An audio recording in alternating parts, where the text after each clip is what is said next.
Hello friends, അങ്ങനെ ഞങ്ങൾ അത്തച്ചമ്മയെ കാണാനായി അമ്മയും ഞാനും അച്ഛനും കൂടി പോവുകയാണ്. ഒരുപാട് നടക്കാനുണ്ട്, എങ്കിലും ഞങ്ങൾ ഒരു വിധത്തിൽ അവിടം വരെ എത്താനായിട്ട് ശ്രമിച്ചു. അവിടെ ചെന്നപ്പോൾ കാണുന്നത് ടാബ്ലോസൊക്കെ ഒരുക്കങ്ങളുടെ നേരത്തായിരുന്നു. അതുകൊണ്ട് തന്നെ അവർ ഞങ്ങൾക്ക് ഫോട്ടോസിനൊക്കെ പോസ്റ്റ് ചെയ്ത് തരികയൊക്കെ ചെയ്ത് അങ്ങനെ ഞങ്ങളെ പതുക്കെ പതുക്കെ ഓരോ ടാബ്ലോസ് കണ്ട് അങ്ങനെ നടന്നു. കണ്ടോ, അവിടെ നോക്കൂ, ഒരു ശിവനെ കണ്ടില്ലേ? അതെല്ലാം ഇപ്പോൾ റെഡി ആയിക്കൊണ്ടിരിക്കുന്ന സമയമായിരുന്നു. ഇതെല്ലാം ഇപ്പോഴേ മാത്രമേ നമുക്ക് ശരിക്കും ഒന്ന് കാണാൻ പറ്റുള്ളൂ. തിരക്കായി കഴിഞ്ഞാൽ പിന്നെ ഇതൊന്നും കാണാൻ പറ്റില്ല. എങ്കിലും ഞാൻ വളരെ സന്തോഷത്തോടെ ചിരിച്ച് കളിച്ച് തന്നെയാണ് നടന്നു പോയത്. ഇത് പാഞ്ചാലി വസ്ത്രാക്ഷേപത്തിൻ്റെ ഒരു ടാബ്ലോ ആയിരുന്നു. ഇത് വളരെ മനോഹരമായിരുന്നു കാണാനായിട്ട്. ഇതെങ്ങനെ സെറ്റ് ചെയ്തെന്നുള്ളതിൽ ഇപ്പോഴും ഞാൻ കൺഫ്യൂഷനാണ് ഗൈസ്. ഈ കാല് നിലത്ത് മുട്ടാതെ എങ്ങനെ നിൽക്കുന്നു എന്നുള്ളതിലാണ് ഞാൻ വളരെ അത്ഭുതമായിട്ട് തോന്നുന്നത് എനിക്ക്. അങ്ങനെ ഞങ്ങൾ നടന്ന് അത്തനഗർ എത്തി. അത്തനഗറിലേക്ക് നോക്കുമ്പോൾ തന്നെ ഒരു മനോഹരമായ കാഴ്ചകളാണ് കാണാൻ കഴിയുന്നത്. ഒരുപാട് കാവടികളും ഘോഷയാത്രകൾക്കും എല്ലാം റെഡിയായി നിൽക്കുന്നത്. ഞാനങ്ങനെ എല്ലാം ഫോട്ടോസ് എടുക്കുന്നതിന് വേണ്ടിയും വ്ലോഗ് ചെയ്യുന്നതിന് വേണ്ടിയെല്ലാം അവിടേക്ക് എത്തി.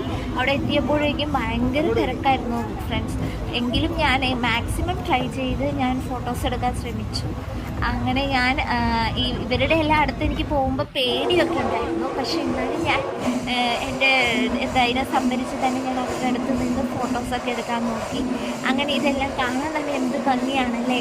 ഇതെല്ലാം ഈ വർഷത്തിലൊരിക്കലും മാത്രം കാണപ്പെടുന്ന ഒരു പ്രത്യേകതയാണ്. ഓണം വരവായി എന്ന് കാണിക്കുന്നതിനുള്ള ഓരോ ആഘോഷത്തിൻ്റെ ഒരു തുടക്കമാണ് ഈ കാണിക്കുന്നത്. പിന്നെ അങ്ങനെ ഞങ്ങൾ അത്തച്ചമയം കാണുന്നതിനായി അവിടെ ക്യൂവിൽ നിന്നു. പക്ഷെ ഭയങ്കര തിരക്കായതുകൊണ്ട് തന്നെ അടുത്ത് നിന്ന് അങ്ങനെ ഒന്നും ഫോട്ടോസൊന്നും എടുക്കാൻ പറ്റിയില്ല. പിന്നെ കുറേ നേരത്തിന് ശേഷം മാത്രമാണ് ഞങ്ങൾക്ക് ഒന്ന് അടുത്ത് നിന്ന് ഇങ്ങനെ എടുക്കാനായിട്ട് പറ്റിയത്. ചെണ്ടക്കാരുടെ കൊട്ടും മേളവും അതെല്ലാം തന്നെ വളരെ മനോഹരമായിരുന്നു. ഇത് കണ്ടില്ലേ, ബാക്കിൽ വരുന്ന ഈ ഓരോരോ പ്രതിമകൾ, ഇതെല്ലാം ഉണ്ടാക്കാൻ തന്നെ അവർ എത്ര നാളത്തെ കഷ്ടപ്പാടുകൾ അവർക്കുണ്ടാവും. പക്ഷേ ഇതെല്ലാം കാണുന്നത് തന്നെ ഒരു മനോഹാരിതയാണ്. ആ ഒരു പ്രകൃതിക്കൊരു മനോഹാരിത കൂട്ടുന്ന ഓരോരോ അലങ്കാരങ്ങളാണ് അതിൽ ചെയ്തിരിക്കുന്നത്. ഏറ്റവും പ്രത്യേകത എന്ന് പറയാനുള്ളത് ഗൈസ്, ഇന്ന് മഴയുണ്ടായിരുന്നില്ല. മഴയുണ്ടെങ്കിൽ തന്നെ ഈ ചെയ്തതിന് എല്ലാ കഷ്ടപ്പാടുകൾക്കെല്ലാം നമുക്ക് തന്നെ വലിയ വില കൊടുക്കേണ്ടി വന്നേനെ. ഇത് നോക്കൂ, നല്ല മിറർ വർക്ക് ചെയ്ത് നല്ല ഡിസൈനൊക്കെ ചെയ്ത് സരസ്വതി ദേവിയുടെ താമരപ്പൂ ഇടത്തി നിർത്തുന്ന പോലെ ഓരോന്ന് വെച്ച് വരുന്നത് കണ്ടില്ലേ ഗൈസ്? ഇതൊക്കെ കാണുമ്പോൾ തന്നെ മനസ്സിന് കുളിർമയാകുകയാണ്. അവർ വളരെ ക്ഷീണിച്ചാണ് വരുന്നത്. നമുക്ക് വളരെ സന്തോഷം തോന്നുമെങ്കിലും അവർ വളരെ ക്ഷീണിച്ച് അവശരായിട്ടാണ് വരുന്നത്. ഒരുപാട് കറങ്ങി വരുന്ന ഒരു സമയത്താണ് ഞങ്ങൾക്ക് ഇതൊക്കെ എടുക്കാനായിട്ട് സാധിച്ചത്. കുറേ നേരം നോക്കി നിന്ന് കണ്ട് മടുക്കുകയൊക്കെ ചെയ്യും. എങ്കിലും ഞാൻ എൻ്റെ മാക്സിമം നിന്നു ഞാൻ അതെല്ലാം കണ്ടു. പിന്നെ ഇവരെല്ലാം എന്താ പറയുക, ഡാൻസ് അങ്ങനെ ഒരുപാടൊന്നും കളിച്ചിട്ടെങ്കിലും നമ്മൾ കൊട്ടിനനുസരിച്ച് കളിക്കുന്നുണ്ടായിരുന്നു.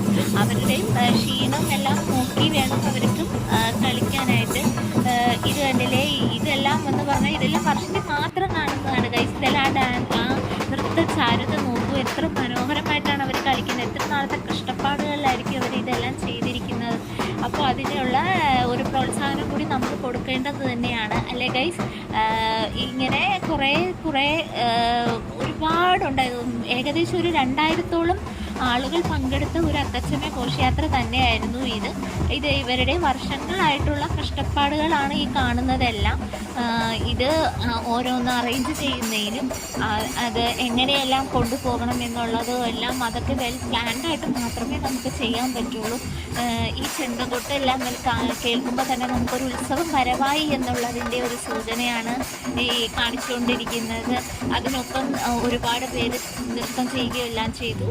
ഇത് ഞാൻ പിന്നെ അതിനുശേഷം ഞാൻ ഷോപ്പിങ്ങിന് ചെന്നപ്പോൾ ഒരുപാട് കടകൾ കണ്ട് വെറൈറ്റീസ് ഓഫ് വളകളും മാലകളും ഒക്കെ ഉണ്ടായിരുന്നു. പക്ഷെ എനിക്ക് അതൊന്നും ഇഷ്ടമല്ല ഗൈസ്. ഞാൻ എപ്പോഴും ചെന്ന് പെടുന്നത് ഓരോ സ്റ്റിക്കറുകൾ അല്ലെങ്കിൽ എന്തെങ്കിലും ഉണ്ടാക്കാൻ പറ്റുന്ന ടൈപ്പ് സാധനങ്ങൾ, അങ്ങനെയുള്ളതൊക്കെയാണ് എനിക്ക് ഏറ്റവും കൂടുതൽ ഇഷ്ടം. അതുകൊണ്ട് തന്നെ ഞാൻ ചെന്നപ്പോൾ തന്നെ കണ്ടുപിടിച്ച ഒന്നാണ് സ്റ്റിക്കർ തൊട്ട് ഒരു ഡിസൈൻ ചെയ്യുന്ന ഒരു പാവയെ. അത് കണ്ടപ്പോൾ തന്നെ ഇഷ്ടമായി. അമ്മ ആദ്യം എനിക്കിതൊന്നും വാങ്ങി തരുന്നില്ലായിരുന്നു. പിന്നെ ഞാൻ ഞാൻ അമ്മയോട് ഒരുപാട് നിർബന്ധം പറഞ്ഞതിന് ശേഷമാണ് അമ്മ എനിക്കതെല്ലാം വാങ്ങിത്തന്നത്. അങ്ങനെ എല്ലാം കഴിഞ്ഞ് ഞങ്ങൾ വിശന്ന് പൊരിഞ്ഞ് വന്ന് ശരവണഭവനിൽ കയറിയപ്പോൾ അവിടെ മസാല ദോശയും ഗീ റോസ്റ്റുമാണ് ഓർഡർ ചെയ്തത്. ഞാനും അമ്മയും മാത്രമേ കഴിച്ചുള്ളൂ. അച്ഛന് വേണ്ട എന്ന് പറഞ്ഞു. എനിക്ക് ഗീ റോസ്റ്റ് വേണമെന്ന് പറഞ്ഞ് ഞാൻ കരഞ്ഞപ്പോൾ അമ്മ എനിക്ക് ഗീ റോസ്റ്റ് വാങ്ങിച്ചു തന്നു. അങ്ങനെ ഞങ്ങൾ ലാസ്റ്റ് ഫുഡെല്ലാം കഴിച്ച് തിരിച്ച് മടങ്ങി.